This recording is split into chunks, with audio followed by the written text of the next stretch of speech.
Start.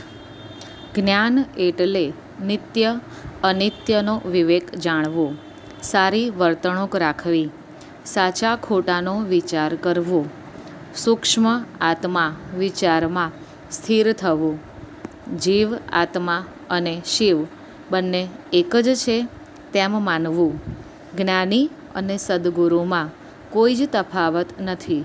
જ્ઞાનીનો વિચાર અને સદ્ગુરુનો ભાવ બંને સરખા જ છે, માત્ર બોલાવવા માટેના બે નામ છે. જ્ઞાની એક સંયોજક છે જે હંમેશા રિસર્ચ કરતો હોય છે, પોતાના પગ ઉપર ઊભો રહે છે, જ્યારે સદ્ગુરુ સર્વસ્વ ઈશ્વરને સોંપી દે છે. જ્ઞાની લોકો શ્રીફળ જેવા છે, જ્યારે અજ્ઞાની લોકો નાળિયેર જેવા હોય છે.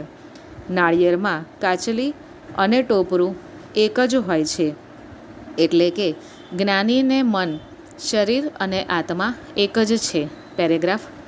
સંસ્કાર એટલે સારા વિચારોનો ભંડાર. આ સુસંસ્કાર અબજો રૂપિયા કરતાં વધુ કિંમતી છે, શિક્ષણ કરતાંય વધુ ઉપયોગી છે. સુસંસ્કાર એ જીવન જીવવા માટેની નિસરણી છે. હીરો સોનાની વીંટીમાં જ શોભે, તેવી જ રીતે ધર્મ અનુસાર માનવીનો અમૂલ્ય હીરો માનવતાવાળા માનવીમાં જ શોભે.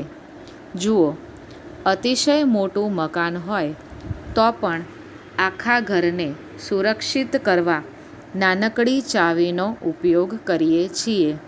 બસ આમ જ આપણે દેહની અંદર પડેલી આ નાની ચાવી શોધવાની જ બાકી છે. હીરો અને કોલસો એક જ ખાણમાંથી ઉત્પન્ન થાય છે, છતાં પણ હીરાની કિંમત વધારે છે. ગુલાબ અને કાંટો એક જ છોડમાં ઉગે છે. કાદવ અને કમળની સરખામણીમાં કમળ જ દીપી ઉઠે છે. તેવી જ રીતે માનવી નાત જાત કરતાં ગુણોથી જ શોભે છે. પેરેગ્રાફ. એક પોપટના બે બચ્ચા હતા. એક બચ્ચું વૈષ્ણવ લઈ ગયો અને એક બચ્ચું કસાઈ લઈ ગયો.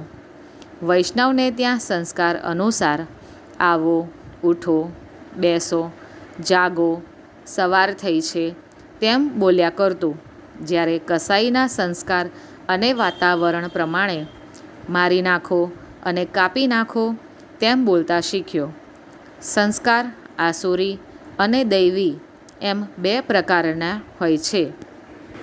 વાતાવરણ અને સંસ્કારથી જ મનુષ્યનો બાંધો બને છે. શિવાજી જ્યારે ગર્ભમાં હતા ત્યારે જીજાબાઈ રામાયણની વાતો કરતા હતા અને એક દિવસ શિવાજી તેજસ્વી બન્યા. આમ સંસ્કારો જ માનવીને મહાન અને તુચ્છ બનાવે છે. પેરેગ્રાફ. હિન્દુ ધર્મ પ્રમાણે જ્યારે ધર્મ અધર્મ બને છે ત્યારે ભગવાન શ્રી વિષ્ણુ અવતાર ધારણ કરે છે. તેમનો અવતાર સદ્ગુરુનું રક્ષણ અને પાપીઓનો વિનાશ કરી ધર્મ સ્થાપન કરવા માટે છે. હિન્દુ ધર્મ પ્રમાણે ભગવાન વિષ્ણુના 24 અવતારો છે, જેમાંના 10 મુખ્ય અવતાર છે.